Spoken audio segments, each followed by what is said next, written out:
La primera persona que enfrentó al virus en la Argentina. Doctora, buen día, ¿cómo está? Buenas tardes, buenas noches, perdón, ¿cómo estás? Buenas noches, ¿cómo estás, Marcelo? Bien. A un año, ¿qué pensás? ¿Cómo fue eso?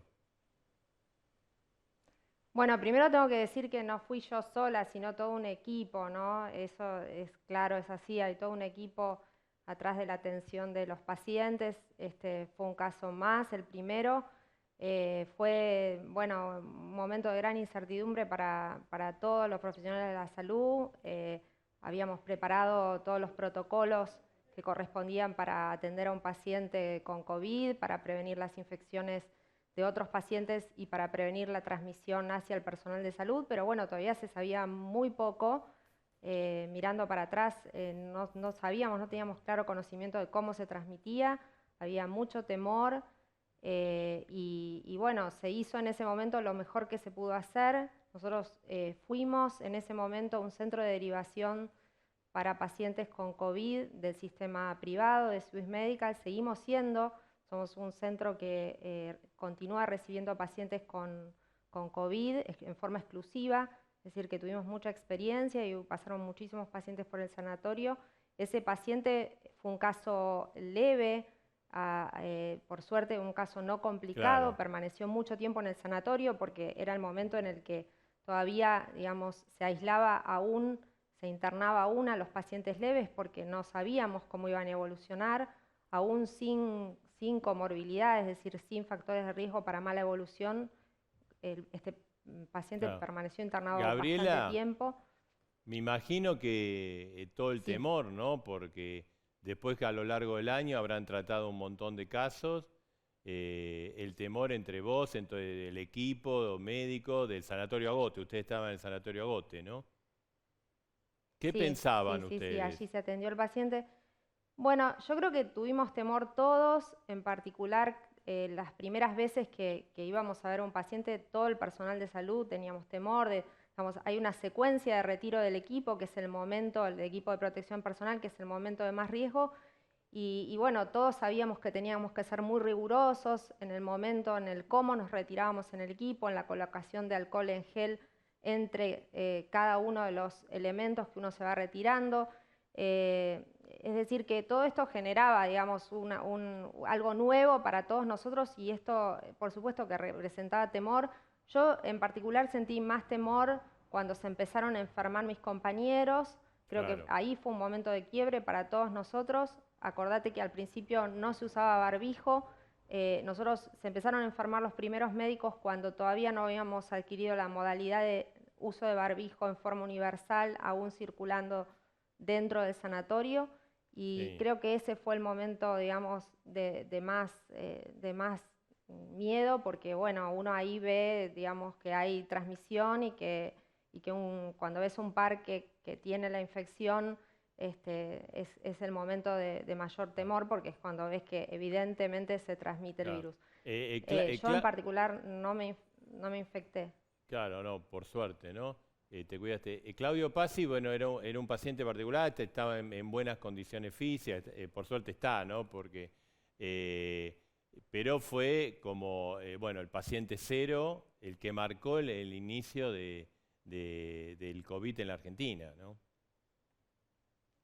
Claro, luego de ese paciente, que fue un paciente que adquirió el COVID en Europa, vinieron muchos otros pacientes más que originalmente eran viajeros, pero después comenzó la transmisión comunitaria y ahí, bueno, ya la diseminación, y los pacientes no venían del exterior, sino que eran contagiados en Buenos Aires.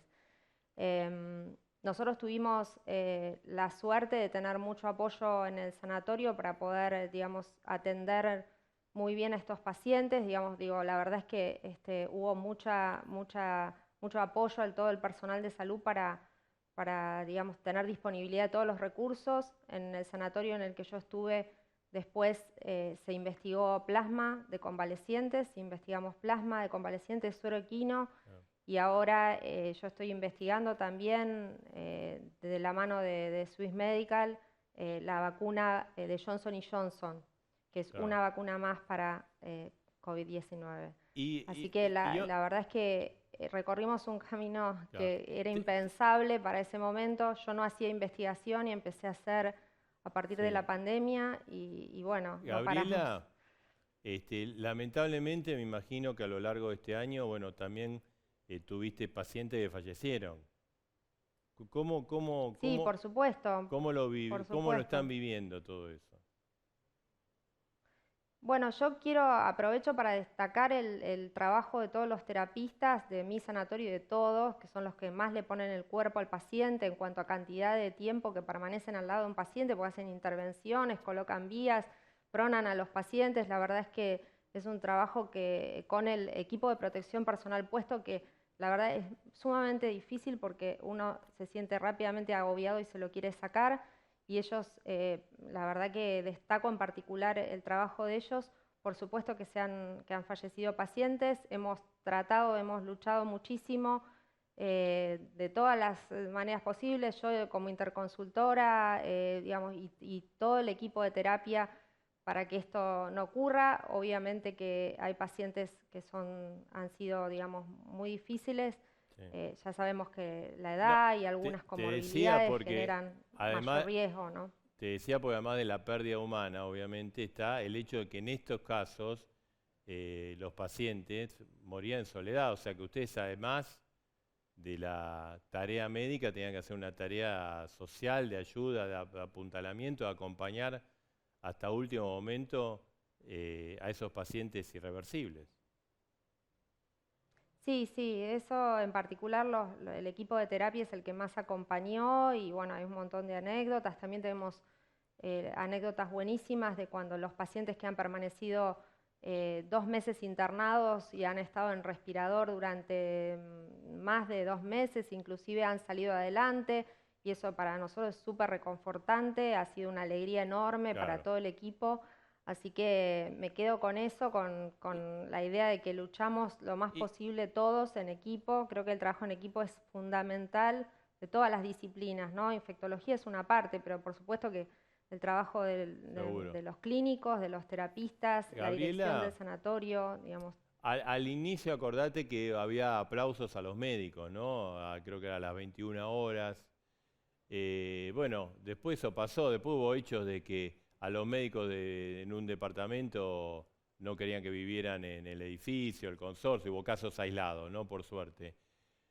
A un año, ¿vos pensás que los médicos están reconocidos como corresponde? Todavía falta vacunar a muchos médicos. ¿Cómo lo vivís eso? Bueno, yo creo que independientemente de la pandemia, nuestro trabajo siempre económicamente no está bien remunerado, eso es así. En la pandemia eso se visibilizó muchísimo. Nosotros, como vos bien decís, creo que digamos, se visibilizó la tarea nuestra a través de esos aplausos, digamos, se tomó magnitud de todo lo que hacemos, ¿no? De cuando ese momento que vos decís al inicio no se quería exponer nadie, nosotros nos teníamos que exponer obligadamente. Hay una gran diferencia en eso. Ahora todo el mundo está expuesto porque el virus hay gran circulación, pero el temor que se vivía en ese momento era enorme y a nosotros no nos quedaba otra que ir a trabajar. Digamos, creo que sí, me encantaría que se reconozca muchísimo más. Es una tarea enorme que la hacemos con mucha vocación. Yo creo que es imposible hacer eso y creo que resignificó la vocación de muchísimos médicos.